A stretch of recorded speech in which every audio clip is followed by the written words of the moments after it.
اعوذ باللہ من الشیطان الرجیم بسم اللہ الرحمن الرحیم میں Faisal Rashid Ganai teacher U P S Kharma zone Khumriyal جماعت چھٹی عنوان نیک عادات مضمون اردو۔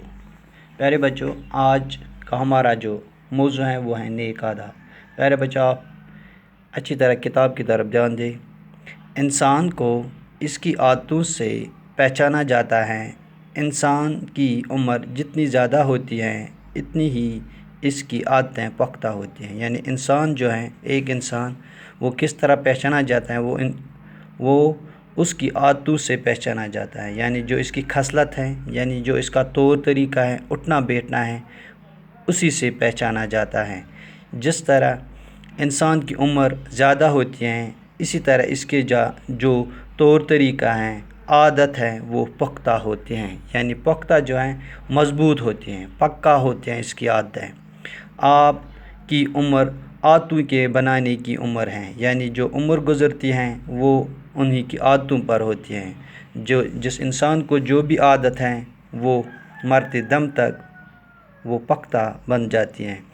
آج جو عادت آپ میں بڑھ جائے گی وہ ساری زندگی آپ کے ساتھ رہے گی۔ یعنی جس انسان کو جو عادت ہے اس کے ساتھ بڑھ جائے گی، وہ عادت ایک انسان کو ساری زندگی کے ساتھ رہتی ہے۔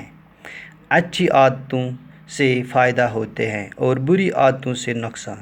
یعنی جس انسان کو اچھی عادت ہے، اچھا خصلت ہے، اچھی طور طریقے سے رہتے ہیں، ان سے ان کو فائدہ ملتا ہے، اور جس کو بری عادت ہے اس سے ایک انسان کو نقصان ہوتا ہے۔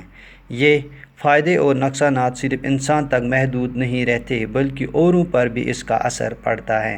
یعنی جو یہ فائدے ہیں یا نقصان ہیں وہ ایک انسان پر ہی محدود نہیں رہتے ہیں بلکہ یہ اوروں پر اس کا اثر ہوتا ہے۔ یعنی اگر پوری کلاس میں 2 بچے وقت کے پابند نہیں، پیارے بچوں، اگر کلاس میں 30 بچے ہوتے ہیں، 40 بچے ہوتے ہیں، ان میں سے 2 بچے وقت پر سکول نہیں آتے، وقت پر کام نہیں کرتے، وقت پر کلاس نہیں لیتے، وہ دیر سے آتے ہیں، تو سب سے پہلے انہی کی دوست متاثر ہوتے ہیں۔ جو ان کے دوست ہیں وہ ان کی جو عادت ہیں ان سے متاثر ہوتے ہیں۔ آہستہ آہستہ ان کو بھی یہ عادت بڑھ جاتی ہے۔ یعنی جو ان کے دوست ہیں وہ بھی یہ عادت سے متاثر ہوتے ہیں، ان میں بھی یہ عادت پیدا ہوتی ہے۔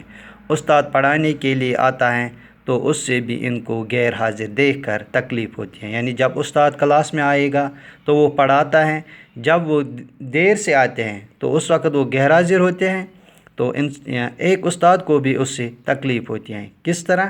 پڑھانے میں مزہ نہیں آتا ان کو۔ پڑھائی شروع کرنے کے بعد جب وہ آ جاتے ہیں تو استاد کو کچھ باتیں دہرانا پڑتی ہیں۔ یعنی جب وہ دیر سے کلاس میں آتے ہیں تو استاد کو دوبارہ پڑھانا ہوتا ہے، جس سے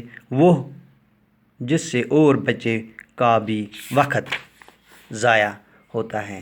یعنی پیارے بچوں، جب وہ دیر سے کلاس میں آتے ہیں تب تک استاد نے پڑھایا ہوتا، جو دوسرے بچے ہیں ان کا وقت ضائع ہوتا ہے کیونکہ اس کو دوبارہ کچھ باتیں دہرانا پڑتی ہیں۔ شکریہ۔